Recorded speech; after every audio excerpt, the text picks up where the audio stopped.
최근에 그 ARS 전화 이런 거 해서 뭐 AS 신청 이런 거 좀 해보셨나요? 자꾸 요즘에 애들이 휴대폰을 잃어버리거나 세탁기 돌리고 막 이래가지고요.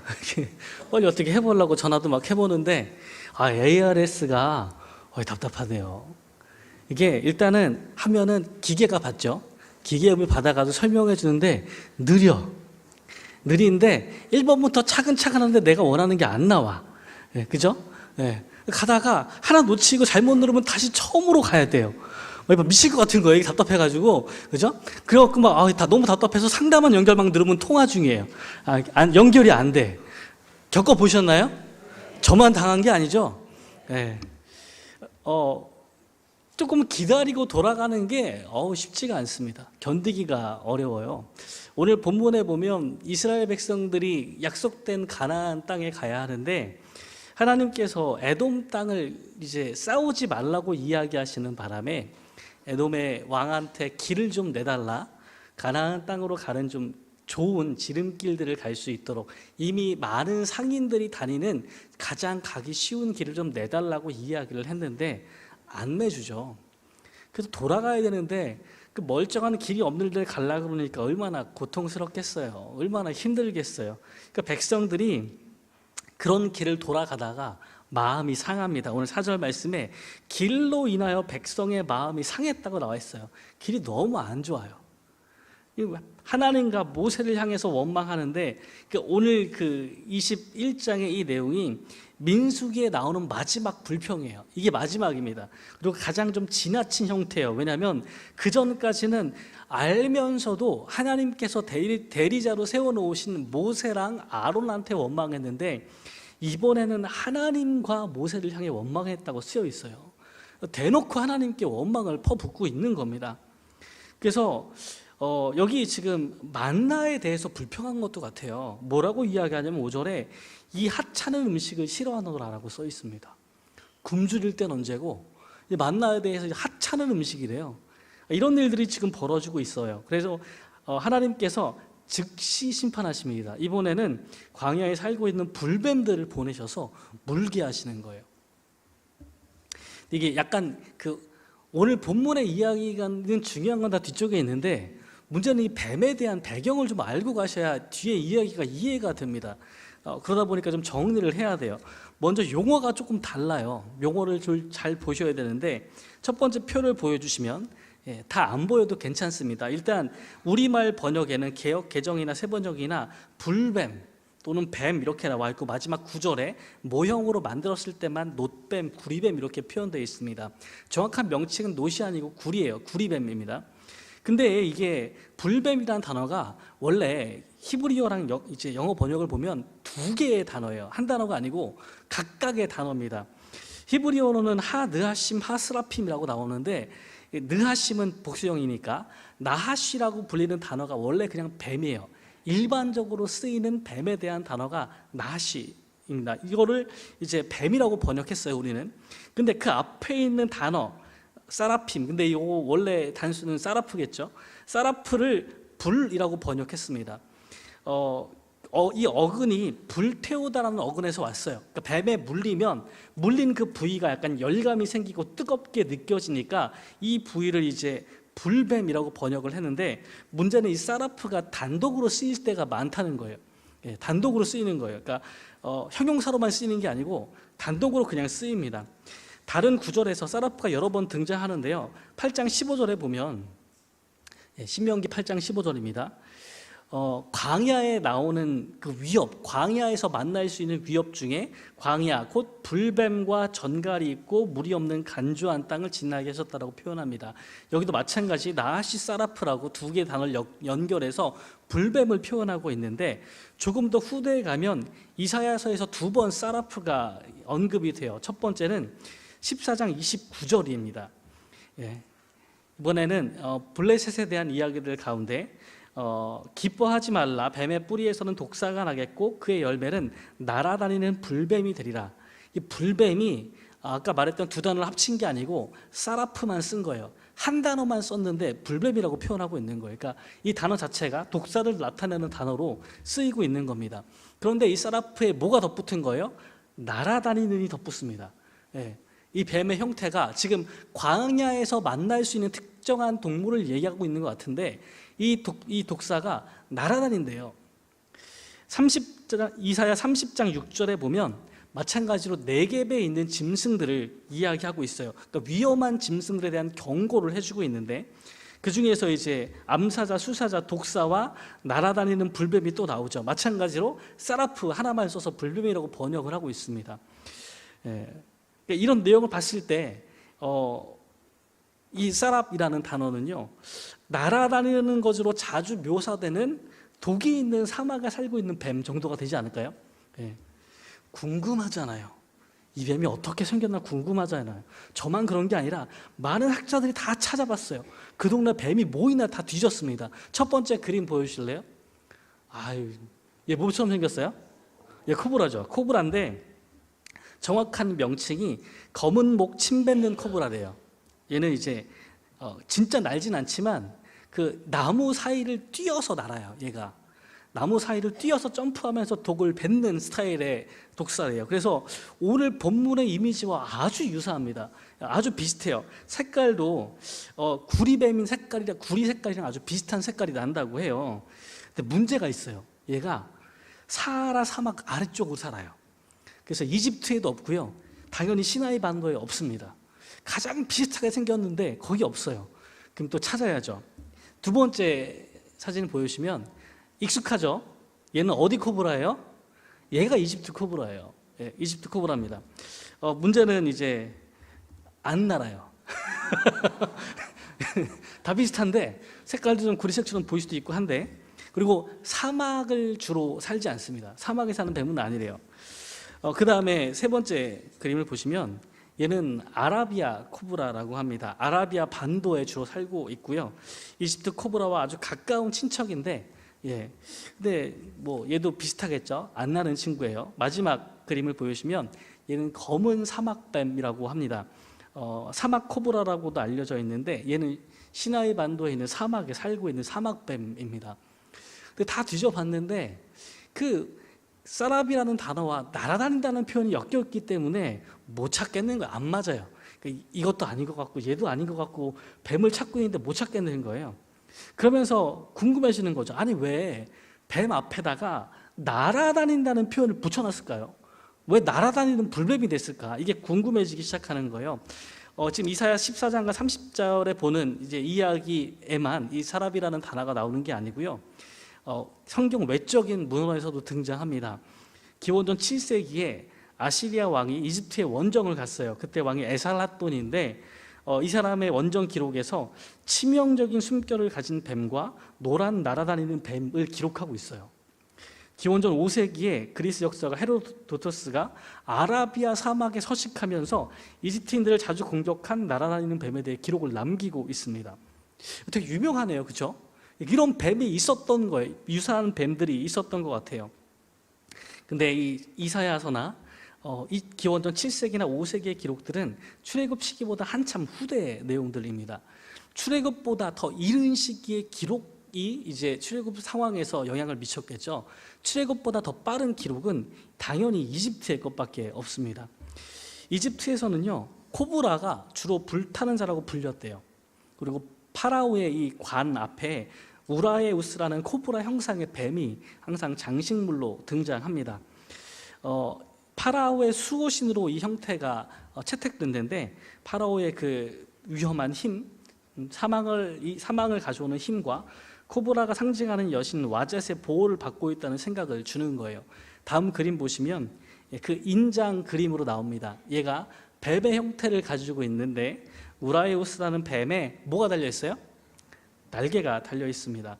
대개 이게 2개에서 4개까지 날개를 달고 있는 뱀으로 등장하는데 날개는 보호를 상징한다고 해요.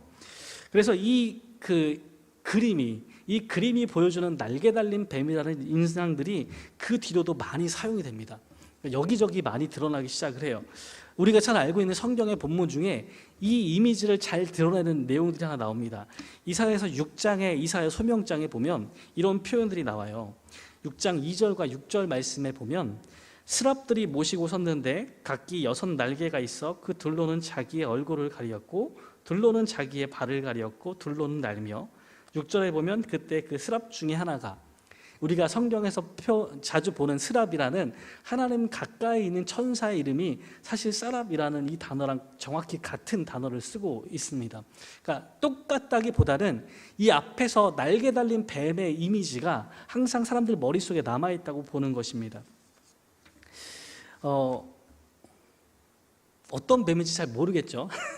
다 들었지만 못 찾겠어요. 근데 어쨌건 광야에서 이름난 그 뱀들이 이스라엘 백성들을 물기 시작했어요. 그리고 모세가 그 뱀의 형상을 만들어서 장대 위에 걸어서 그것을 보는 자마다 낫게 했거든요. 그러면 이 뱀의 그 인상이 너무 깊게 남은 거예요. 지금 이집트에서 온 이 이미지와 우리 모세 사건의 이미지가 다 겹쳐지면서 어떤 일이 벌어지냐면 열왕기하 18장 4절에 가면 한참 후에 히스기야 왕 때 일이 벌어지는 거예요. 히스기야 왕이 그 성전 안에서 벌어지는 예배에 대해서 개혁하려고 준비하다 보니까 뭐가 있냐면 모세가 만들었다는 놋뱀이 성전에 그대로 있는 거예요. 그러면서 여기 산당들을 제거하고 주상을 깨뜨리고 아세라 목상을 찍으며 모세가 만들었던 놋뱀을 이스라엘 자손이 이때까지 향하여 분향함으로 그것을 부수고 느우스단, 놋조각이라고 불렀어요. 그러니까 모세가 만들었던 뱀이 성전에 있었대요. 이거 어떻게 거기 있을까요? 이게 잘 안 믿겨지는 이유는 모세가 이 뱀을 만들었고 이게 중요하면 하나님께서 어떻게 말씀하셨게요? 그거 거기다 보관해라라고 하셨겠죠.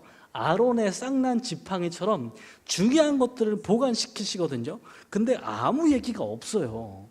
보관하라는 이야기가 없단 말입니다. 그럼 모세가 하나님께서 보관하라는 말을 안 했는데 이 놋뱀을 열심히 챙겨다가 거기다 놨을까요? 어떻게 생각하세요? 모세가 그렇게 임의로 막 행동하는 사람이든가요? 제가 보기에는 아닐 것 같아요. 근데 생각해 보세요. 광야 생활을 이스라엘이 많이 했는데 광야에서 아주 독한 뱀을 만나서 물렸어요. 사람들이 막 죽어가는 거예요. 그때 모세도 그런 일을 겪었는데 이 구리뱀을 딱 세워서 딱 봤더니 살았잖아요. 그럼 그 뒤로 이스라엘 사람들이 광야를 가다가 뱀에 물렸네요. 뭐 어떻게 해야 돼요? 성전에 갔죠. 하나님 앞에 가서 치료해달라고 얘기해야 되는데 뭐가 없어요? 놋뱀이 없네. 열심히 또 만들지 않았을까요? 이게 추측입니다. 그러니까 그때부터 전해져 내려왔다고 기록이 전혀 없기 때문에 누군가 어느샌가 그 사이에 만들었을 거예요. 여러 가지 일들이 있는데 너무 정확한 거예요. 광야에서 뱀에 물렸을 때는 어떻게 해야 돼요? 거기 그 뱀을 찾아가서 분향하면 나을 거라는 기대를 하게 되는 거죠. 그게 계속 그렇게 해온 거예요. 언제까지? 히스기야가 그것을 다 때려 부술 때까지 이스라엘 백성들이 한 번도 시킨 적이 없는데 알아서 한 거예요. 그렇죠? 앞에서 민수기 16장에 보면 고라와 다단과 아비람이 반역합니다. 이 반역한 사람들과 그 제사는 땅이 갈라서서 다 삼켜버려요. 근데 이 주동자들만 반역한 게 아니라 온 백성이 하나님과 모세와 아론에 대해서 이 적대적인 형태로 돌아선 것을 보고 거기 하나님께서 전염병을 보내시는 거예요. 이 전염병이 퍼져나가니까 모세가 하나님 앞에 중재하기 시작하고 하나님께서 명령을 내리실 때 이 대제사장인 아론이 제단에서 불을 가져다가 향로에 담고 향을 피우고 그 가운데 뛰어가게 합니다. 그래서 아론이 다다른 곳에서 삶과 죽음이 딱 갈리면서 멈춘 거예요. 이게 그 전염병을 막아냈던 하나님의 방식입니다. 거기서 구원하신 방식이에요. 오늘도 이스라엘 백성이 범죄하니까 하나님이 불뱀을 보내셨거든요. 수많은 사람들이 배에 물려서 여기 많은 사람이 죽어간다고 표현을 하고 있거든요. 살려주셔야 되잖아요. 근데 이전에는 아론이 혼자 속죄하면 다 살았거든요. 근데 이번에는 달라요. 모세가 똑같이 중재하는데 이번에는 아론이 누군가 대신해서 살려주는 게 아니라요. 모세가 불뱀 형상을 만들어서 세웠을 때 누군가가 아닌 물린 그 사람이 나와서 그걸 쳐다봐야 되는 거예요. 진이 넓었으니까 모세가 한 곳에 세웠으면 그거 보려고 상당히 멀리 기어 나와야 했을 수도 있어요. 어쨌건 모세가 세운 그것을 보기 위해서 물린 그 사람은 자기가 나와야 되는 거예요. 이게 결정적인 차이가 됩니다. 광야는 어떤 곳이에요? 우리의 믿음을 시험하는 곳이죠. 하나님께서 우리 믿음을 시험하셔야 되는데 처음에 이 시험에는요, 하나님께서 기꺼이 이 중재자를 통해서 모두 용서를 해주시거든요. 공동체를 그냥 다 용서해 주셨어요. 근데 두 번째 시험은요, 아니요, 전체가 아니에요. 범죄한 그 사람이 나와야 돼요. 범죄한 그 사람이 자기의 믿음을 가지고 하나님 앞에 나와야 하는 겁니다. 하나님께서 왜 뱀을 즉각적으로 없애지 않으셨냐고요? 모세가 중재 기도했는데 왜 안 없애주셨을까요? 각 사람이 개별적으로 자기 죄를 고백해야 돼요. 하나님에 대한 믿음을 표현해야 됩니다. 그걸 기다려주시는 거예요. 아무나 용서받는 것이 아니라 그 믿음을 가진 사람만 살아남게 되는 겁니다. 하나님께서 이스라엘 백성을 이 광야 생활 가운데 처음 이끄실 때에는 그런 구원하신 하나님의 모습을 계속 보여주셨거든요. 근데 이 시험은요, 자격을 입증해야 되는 시험이에요. 처음에는 하나님께서 내가 그들의 하나님이 되신다는 것들을 계속 보여주셨는데 결국은 이 사람들이 하나님의 백성으로 합당한지를 자격을 얻어야 되거든요. 그러기 위해서는 뭐가 필요하면 자기의 행동이 필요한 거예요. 오늘 이 불뱀 사건은 그 행동이 꼭 필요하다는 것들을 명확하게 보여주는 겁니다. 근데 하나님께서 그 불뱀을 세워주셨는데 많은 사람들이 죽어가는 상황에서 모세가 뱀의 모형을 장대에 달아서 딱 세웠습니다. 쳐다보는 사람을 다 산대요. 그러면 다 쳐다봤을까요? 아닐까요? 쳐다만 보면 산다는데 이 사람들이 이거를 안 쳐다본 사람들이 많기 때문에 상당수가 죽어갔을 텐데 그럼 왜 안 쳐다봤겠어요? 안 믿어지니까 안 쳐다봤겠죠. 뭐 그나마 그 노뱀 가까이 있던 사람들은 고개만 들면 봤겠지만 쥐는 좀 멀리 있어요. 저 끝에서 물렸어. 얼마나 이게 길이가 먼데 이 아픔을 참고 거기까지 가서 그 쓸데없는 그거를 봐야 된다는 느낌이 있었겠죠. 하나님께서 치료할 때 어떻게 치료하세요? 말씀으로 치료하시죠. 선지자들을 보내서 치유하시죠. 하나님께서 이런 거 보여주고 치유하신 적 있으세요? 또 이 모양이 어디서 온 거라고요? 이집트의 영향을 받았단 말이에요. 거기에는 코브라 신에 대한 영향력이 있어요. 하나님께서 하필 그걸 세워놓고 보라 그러시면 여러분 보시겠어요? 예를 들어 볼까요? 여러분 그 여름에 냉방병에 자주 걸려서 많이 고통스럽고 머리가 깨질 듯이 아픈데 하나님께서 옆에 있는 절에서 목탁을 빌려오시고 마당에 심어놓으신 다음에 가서 한 대씩 두드리는 사람에게 낫게 해주겠다 그러셨어요. 두드리실 거예요? 지금 이스라엘 백성의 느낌이 뭔지 느껴지세요? 하나님께서 치료하라고 박아놓으셨는데 장대를 박아놓으셨는데 거기 뭐가 걸려있냐면 하필 그 이집트에서 우리가 늘 봐오던 그 날개 달린 뱀 모양이 걸려 있어요. 또는 이것도 마술적인 방식으로 많이 쓰이는 건데 되게 이제 뱀이 물었잖아요. 뱀이 물어서 독을 이제 주입해서 사람들을 아프게 했으면 그것을 낫게 하는 것도 그 뱀한테 있다고 봤어요. 그래서 마술적으로 이 뱀의 모양을 또 걸어놓으면 거기서 구원해내는 능력도 그 뱀한테, 그 사건을 일으킨 그 동물한테 있다고 생각해서 모형들을 많이 만들어 쓰곤 했거든요. 이거는 그냥 가나안에도 많이 하던 방식입니다. 근데 이것도 하나님의 방식은 아니잖아요. 어느 것을 따지든지 간에 이 놋뱀을 만들어 세운 건요, 이스라엘 백성들이 한 번도 해보지 않은 일이고요, 별로 믿고 싶은 방식도 아니에요. 제일 익숙한 방식은 뭐예요? 제사장들이 와서 손대고 안수하는 겁니다. 가장 익숙한 방식이에요. 근데 하나님께서 그런 일들을 통해서 구원하시겠다고 한 거예요. 그러니까 안 믿어지는 겁니다. 별로 보고 싶은 생각이 없는 거예요. 그럼 왜 그러셨을까요? 너무 믿음직한 방법을 쓰면 다 보니까 그런 거 아닐까요? 믿음을 시험하셔야 되는데 너무 뻔한 거라면 다 믿잖아요. 그러니까 시험을 하려면 안 될 것 같은 걸 보여주셔야 돼요. 그렇지 않을까요? 예수님께서 이 이야기를 그대로 가지고 와서 니고데모에게 말씀하십니다. 요한복음 3장 14절 15절에 보면 모세가 광야에서 뱀을 든 것 같이 인자도 들려야 하리니 이는 그를 믿는 자마다 영생을 얻게 하려 하심이니라. 하나님께서 생명을 주고자 하시는데 이번엔 누굴 봐야 돼요? 인자를 봐야 돼요. 나무에 들린 인자를 봐야 됩니다. 그런데 이것도 이스라엘 사람들한테 쉽지 않은 일이에요. 왜냐하면 신명기 21장 22절과 23절에 보면 만약 죽을 죄를 범함으로 내가 어떤 사람을 죽여 나무 위에 달거든 그 시체를 나무 위에 밤새도록 두지 말고 그날에 장사하여 내 하나님 여호와께서 내게 기업으로 주신 땅을 더럽히지 말라. 나무에 달린 자는 하나님께 저주를 받았음이니라 라고 이야기합니다. 나무에 달려서 죽이는 방법이 있을 수는 있지만 바로 내려야 돼요.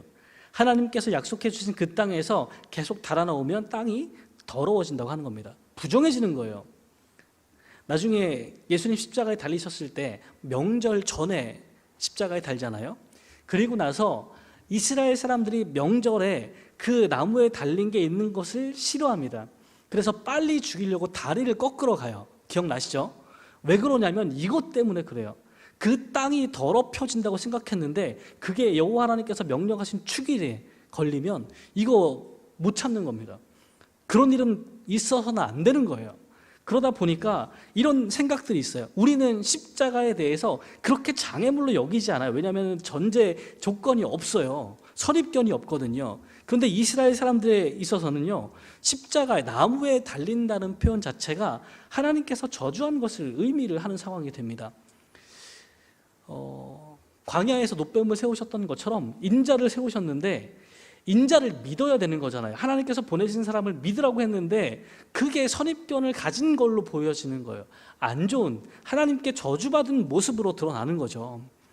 더불어서 다윗과 같은 메시아를 기대하고 있던 이스라엘 사람들에게 이스라엘의 메시아가 로마의 군대에 의해서 십자가에 달리잖아요.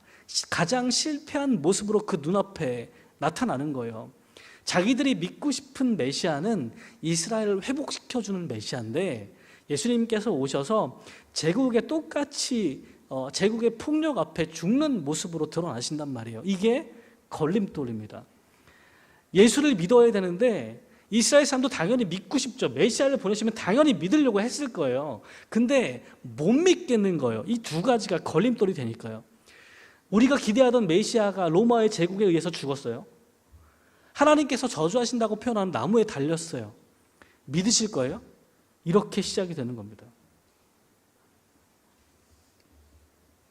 이게 믿기 어려운 말이라서 우리가 방금 읽었던 14, 15절 다음에 너무 잘 알고 있는 구절이 등장합니다. 3장 16절이 등장하는 거예요. 같이 한번 읽어볼까요? 시작. 하나님이 세상을 이처럼 사랑하사 독생자를 주셨으니 이는 그를 믿는 자마다 멸망하지 않고 영생을 얻게 하려 하심이라. 아멘. 이거 연결되어 있는 구절이에요. 그를 믿는다는 건 뭘 의미하는 거예요? 참 믿기 힘들겠지만 저주받아서 나무에 걸린 그분이, 로마의 폭력 앞에서 처형을 당한 그분이 하나님께서 보내신 분이라고 믿는 것을 의미하는 거예요. 요한복음 12장 32절에 보면 예수님께서 이렇게 이야기하십니다. 내가 땅에서 들리면 모든 사람을 내게로 이끌겠노라 하시는 거예요. 놋뱀은요, 사람을 죽일 만한 독을 가진 뱀의 형상을 보여주면서 한편으로는 그것을 보는 사람이 생명을 얻는 것을 상징하는 상징물이 됐습니다. 예수님의 십자가는요, 죽어야만 하는 모든 사람들 가운데 하나님의 생명을 주시는 능력을 상징하는 것이 되는 거예요. 우리는요, 그 겉에 있는 그 상징물을 믿는 게 아니에요. 십자가를 믿는 게 아니라 십자가를 통해서 우리를 구원하시는 하나님의 능력을 믿는 겁니다. 두 가지는 전혀 다른 거겠죠. 근데 문제는요, 잘못 보는 거예요.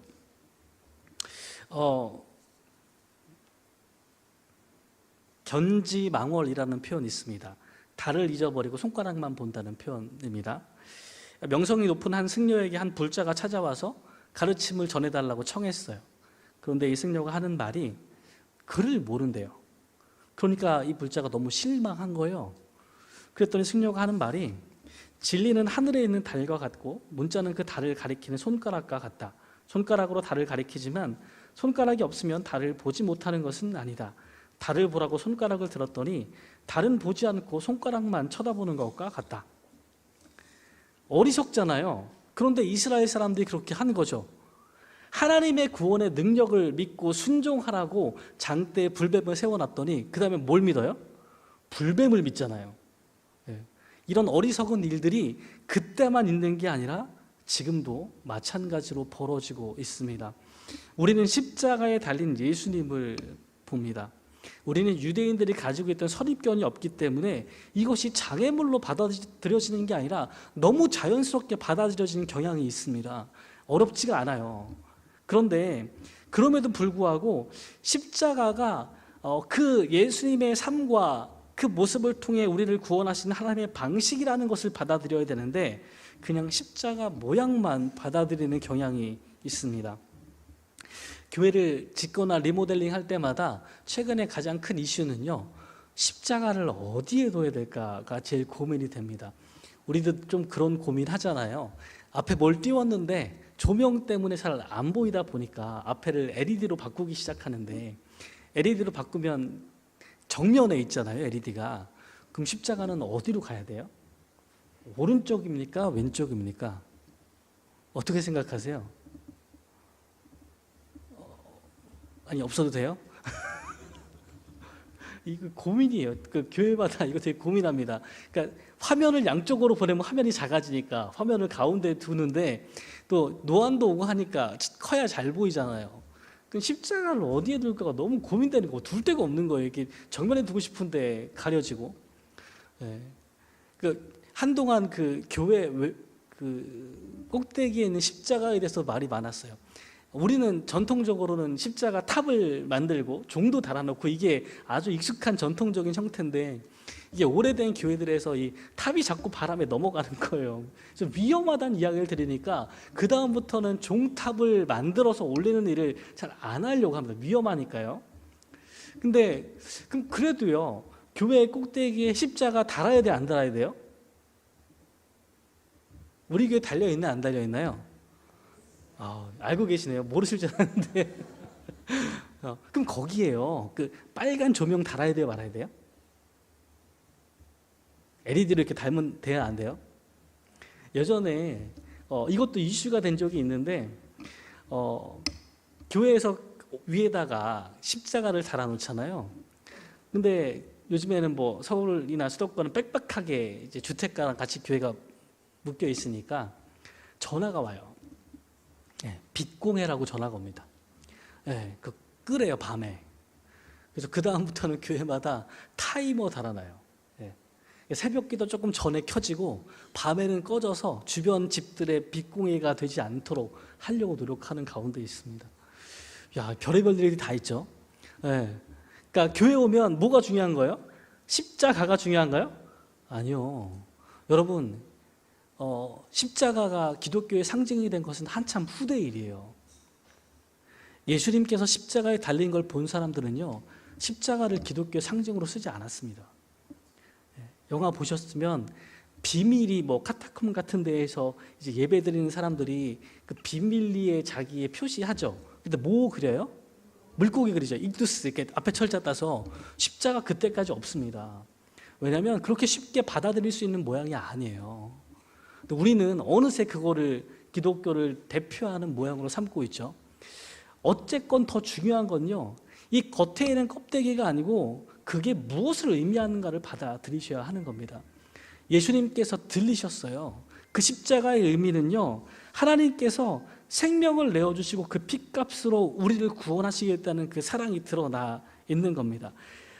정복하는 방식이 아니고요, 다윗왕처럼 재림하는 방식이 아니고 예수님의 그 십자가 사건과 그 방식을 통해서 우리를 구원하시는 것이 하나님이라고 믿는 거예요. 이렇게 안 믿으면 다르게 믿고 있는 겁니다. 하나님께서 우리를 구원하시는데 어떻게 구원하신다고요? 불뱀을 통해 구원하셨다는 것처럼 불뱀을 쳐다보면 구원받는다면서요. 우리는 예수 그리스도의 십자가를 통해서 구원받는 거예요. 우리가 생각하던 메시아랑 너무 다른데 그게 하나님의 구원의 방식으로 믿는 사람에게 영생이 주어지는 겁니다. 여러분, 하나님께서 우리의 믿음을 시험하세요. 광야를 지나가면서 우리 믿음을 시험하기 시작하시는데, 우리가 그 신앙생활을 처음 하는 그 초창기에는요, 우리를 위해 중보하시는 성령님을 통해서 값없는 용서를 받고 새로운 기회를 얻기도 합니다. 그러나 그 시험이 점점 깊어져서 이제 자격증을 얻는 시험쯤 돼야 돼요. 그러면 하나님께서 뭘 원하시는 거예요? 우리의 행동을 요구하시는 거예요. 값없는 용서가 끝까지 가는 게 아니고요, 우리가 하나님의 백성다움을 증명하기 위해서는 믿음의 행위가 꼭 있어야 되는 겁니다. 신앙생활을 이어가면서 십자가의 뜻을 자꾸 잊어버리는 방향으로 가서는 안 됩니다. 승리와 번영에 취하면 안 되는 거예요. 하나님을 믿으니 이제 승리의 길만 있을 거라고 생각하셔도 안 됩니다. 우리가 믿는 길은요, 우리가 믿는 예수 그리스도의 길은요, 십자가의 길이에요. 낮아지는 길이고요, 다른 이들의 죄를 우리 몸으로 대신 지는 길입니다. 여러분, 십자가를 믿는 게 아니라 거기에 달려있는 예수 그리스도의 구원하시는 힘을 믿는 우리가 되었으면 좋겠습니다.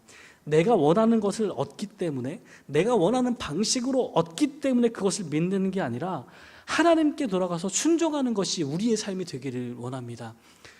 불뱀을 믿었던 어리석은 이스라엘 사람들처럼 교회에 나와서 그 방식의 신앙을 가지는 분들이 계신 거예요.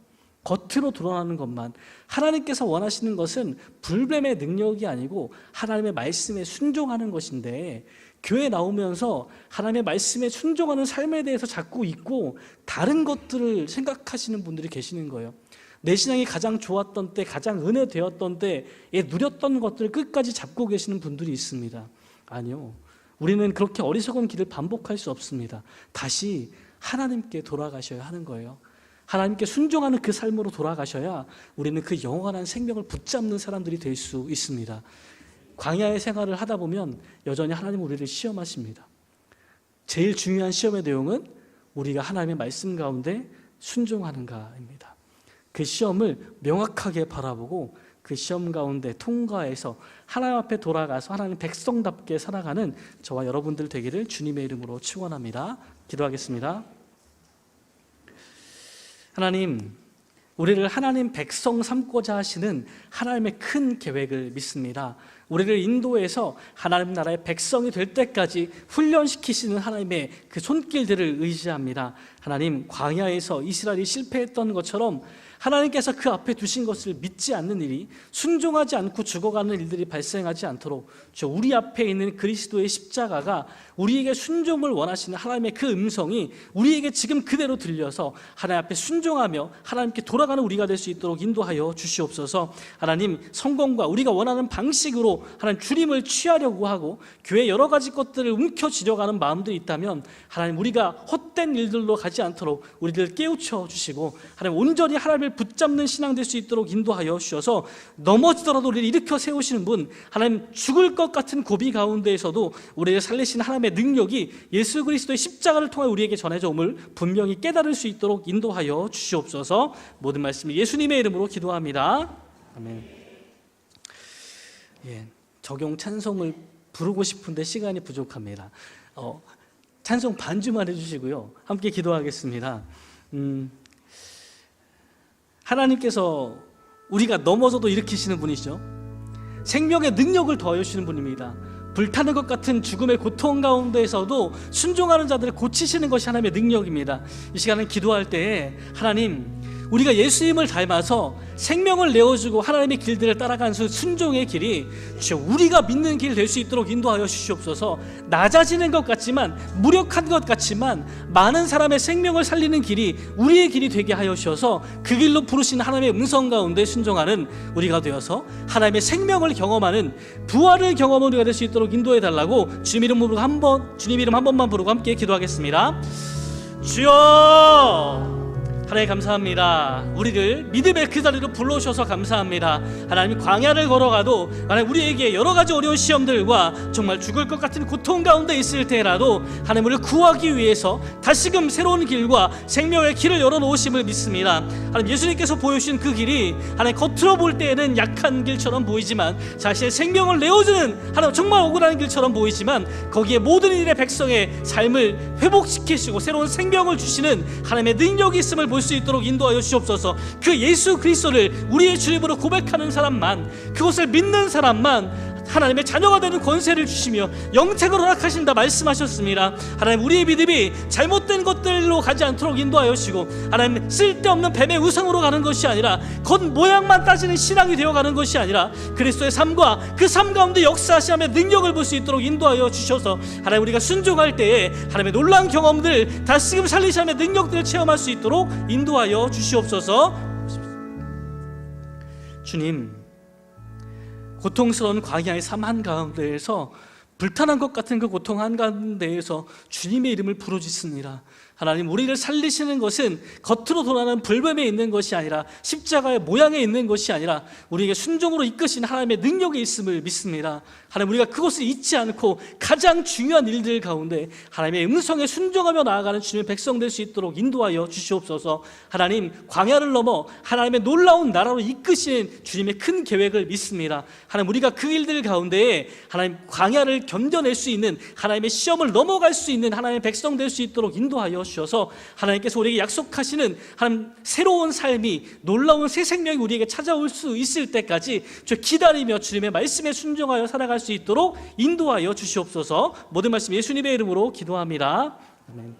이제는 우리 그리스도의 은혜와 하나님 아버지의 변함없는 사랑과 성령 하나님이 함께하사 용기를 주심이 겉으로 드러나는 잘못된 우상의 마음을 빼앗기지 않고 우리를 부르신 하나님의 음성에 순종하기를 결심하는 사랑하는 모든 경주 두레교회 성도들 위해 이제로부터 영원토록 함께하시기를 간절히 축원하옵나이다. 아멘.